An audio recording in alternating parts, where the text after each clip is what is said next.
Good morning. How are you today? I will show you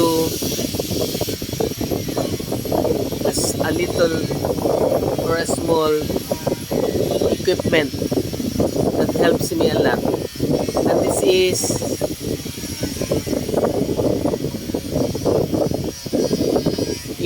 equipment that will convert our normal water to hydrogenated water. And hydrogenated water can help to our body a lot. And I like this. It keeps me moving.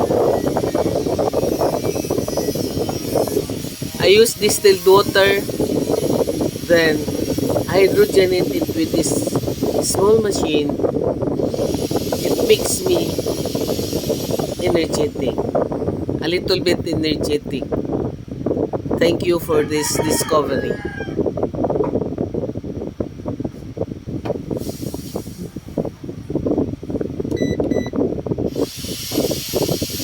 Bye.